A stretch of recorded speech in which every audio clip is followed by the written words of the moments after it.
सैकड़ों निर्दोष लोगों के हत्यारे कसाब को फांसी हो चुकी है। मान लो एक खास संप्रदाय के लोग उसे शहीद का दर्जा दे देते हैं और उसकी मजार बना देते हैं, फिर वहां रोज माथा टेकना शुरू कर देते हैं। 10 से 15 साल बाद भीड़ को देखते हुए हिंदू भी वहां माथा टेकने लग जाते हैं और 30 से 35 साल बाद वो मजार कसाब बाबा की मजार के नाम से प्रचलित हो जाती है। प्रतिदिन सैकड़ों हिंदू आते हैं, माथा टेकते हैं, मन्नतें मांगते हैं। 60 से 65 साल बाद लोग कसाब का इतिहास भुला चुके होते हैं और तब कई तरह की अफवाहें फैलाई जा चुकी होती हैं कि कसाब तो राम के अवतार थे, फलाना थे, ढिमका थे, उन्होंने ये चमत्कार किए थे। और एक दिन कोई संत कसाब की पूजा करने को गलत बता देता है, उसे राम कृष्ण शिवजी आदि के साथ जोड़ने का विरोध कर देता है और तब मूर्ख हिंदू बिना संत की बात सुने, बिना कसाब बाबा की मजार का इतिहास पढ़े उस संत के पुतले फूंकने लगते हैं। क्या कहेंगे आप इस पर? ऊपर बताई हर एक बात आपको काल्पनिक लग रही होगी, लेकिन आगे की वीडियो में जब आप सच्चाई सुनेंगे तो शायद कल्पना की दुनिया से जरूर बाहर आएंगे।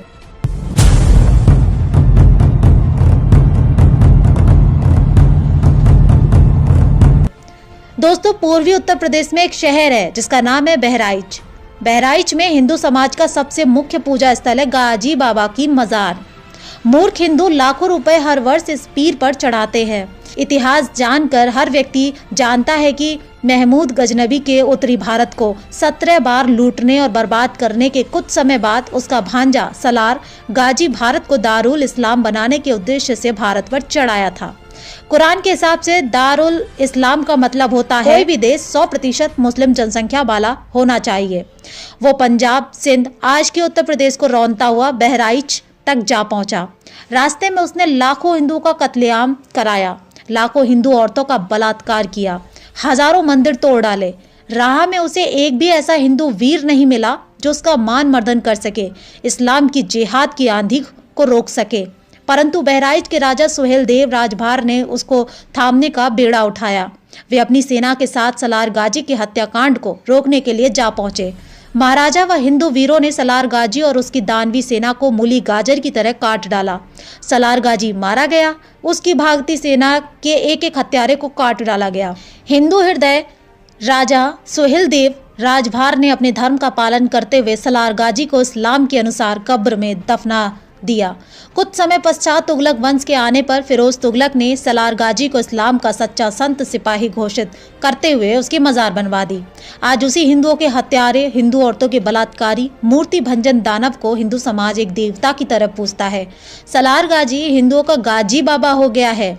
हिंदू वीर शिरोमणि सुहेल देव भुला दिए गए हैं और सलार गाजी हिंदुओं का भगवान बनकर हिंदू समाज का पूजनीय हो गया है। अब गाजी की मजार पूजने वाले ऐसे हिंदुओं को मूर्ख ना कहें तो क्या कहें साहब। ऐसे ही अजमेर में मोइनुद्दीन चिश्ती की दरगाह है, जिसकी मदद से ही मोहम्मद गौरी भारत आया था और पहले शरण देने के लिए पृथ्वीराज सिंह चौहान की पत्नी और बेटियों को धोखे से बुलवाया और फिर उसे मोहम्मद गौरी के सैनिकों के हवाले कर उनका बलात्कार होने दिया। बाद में उस चिश्ती को पृथ्वीराज सिंह चौहान की उन दोनों बेटियों ने उसकी हत्या कर अपने माता पिता की हत्या का बदला लिया। हालांकि बाद में उन्हें भी अपनी जान से हाथ धोना पड़ा। कुकर्मी उनकी लाशों से भी अपनी हवस मिटाते रहे। हर हिंदू से निवेदन है कि इतिहास से सबक ले और किसी भी दरगाह या मजार पर ना जाए। हमारे हर देवी देवताओं के हाथों में शस्त्र की परिकल्पना की गई है। उसका नियतार्थ समझे। ईश्वर आपके भीतर ही है और आपकी रक्षा करने वाला कोई और नहीं बल्कि आप खुद हैं। अतः कायरता का त्याग करें।